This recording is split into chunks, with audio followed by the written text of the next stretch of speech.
Actualité, alors donc bonjour à toutes et à tous, l'ensemble justement de nos internautes que nous suivent actuellement. Bonjour à notre très chère maman Jacqueline Tourpé, bonjour Moussa Sam, bonjour aussi à Ibrahim Soribald, entre autres. Donc c'est live commencé na liker, partager et parvenir le live. Alors dañuy daal ñëw si li nga xam ne que moo di actualité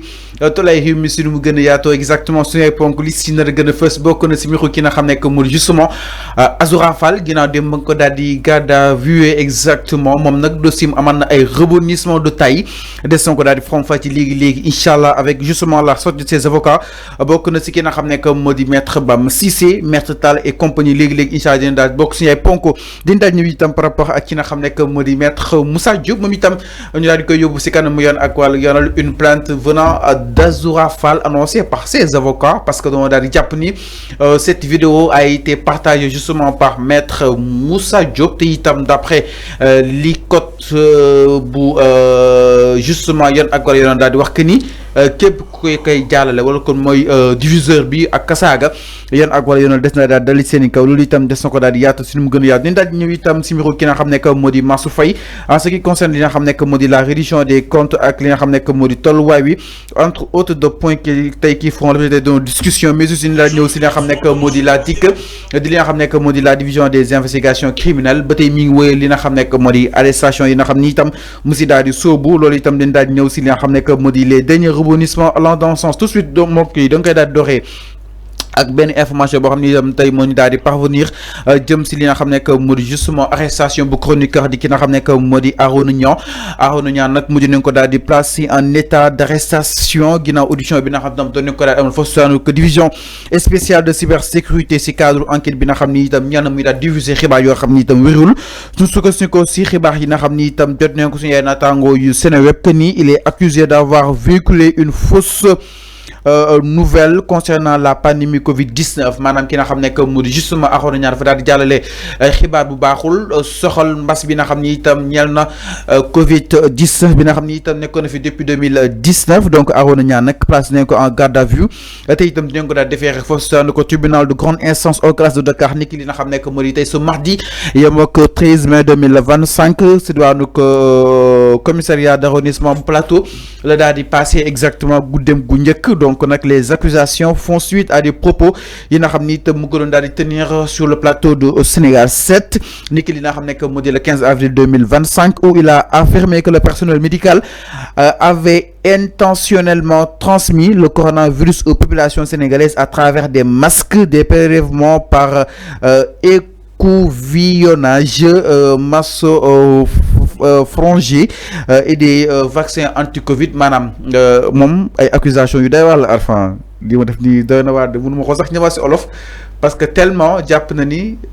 ñi yoroon wàllu wér-gu-yaram sax ñoo doon transmettre daal li nga xam ne que moo di feebar bi muy gën a propagé si nga xam ne que moo di askan wi concrètement moo waral nag yoon ak wala yoonal daal di koy wóolu jëm si boobu di xibaar bi nga xam ni itam yëkki na ko ñu jàpp ni fausse nouvelle la en tout cas donc comment le personnel médical pourrait faire cela avant? Oui, xam nga aussi en matière de procédure pénale dafa am lu ñuy tuddee les délits, les infractions, les crimes et autres yoo xamante ne c'est sanctionné par la loi donc boo defee lii warul donc loi bi lu mu teree nga def ko loi dafay daal di comment dirais-je agiru ci sa kaw donc le cas de Arouna Niang je sais que c'est un phénomène boo xamante ne bu mu commencé yàggul il a commencé d'abord à donner à diffuser des informations yoo xamante ne intéressé na population bi sur la géopolitique. Voilà, sur la géopolitique man foofu laa ko doon suivre parce que il dit des choses très intéressantes donc ci la géopolitique boo ko dégloo da ngay xam ni ku am xam-xam la am na xam-xam li ma doon wax ci moom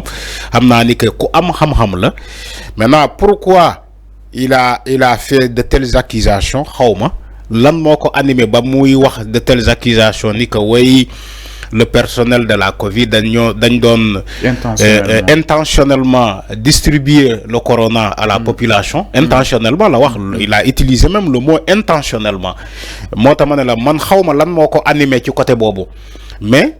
ba mu commencé ma koy seetaan ci ay plateau ci ay émissions yi muy def gis naa ni ko am xam-xam la te koo xamante ne lu muy wax xam na ko jusqu'à ce que mu wax ce qu'on appelle une diffusion de fausses nouvelles parce que lu ñu koy toppee mooy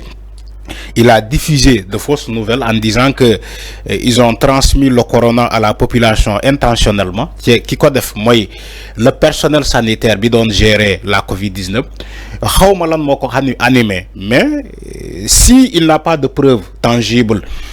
ba tax na ñu dem mu dem devant les enquêteurs ñu poser ko ay questions wala ñu enquête ko sur ce qu'il a avancé s'il peut pas comment dire apporter des preuves franchement personne n'y peut rien parce que aussi on est dans un pays structuré on est dans un pays de droit on est dans un pays de loi et de normes maintenant loi yi war a wax foog mu leer la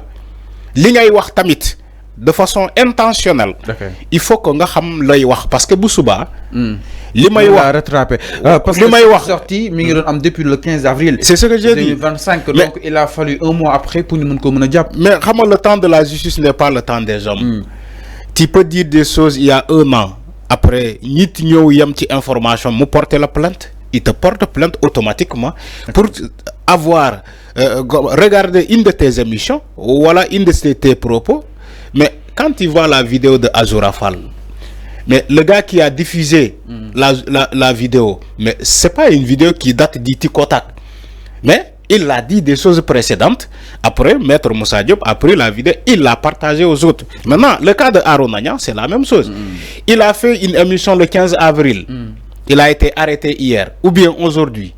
non hier donc ce qu'il faut dire c'est que il a dit des choses yoo xamante ne peut-être amul ci ay firnde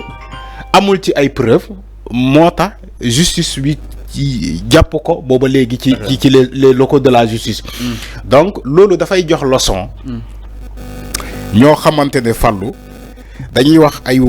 dañuy def ay manipulation alors enfin dañuy wax ay des choses yoo xamante ne obsèques yoo xamante ne sans aucun fondement nga koy wax quand même ci un plateau ba pare bu ñu la wooyee nga ne non donc da nga jàpp ni justement ces propos parce que quoi qu'on puisse dire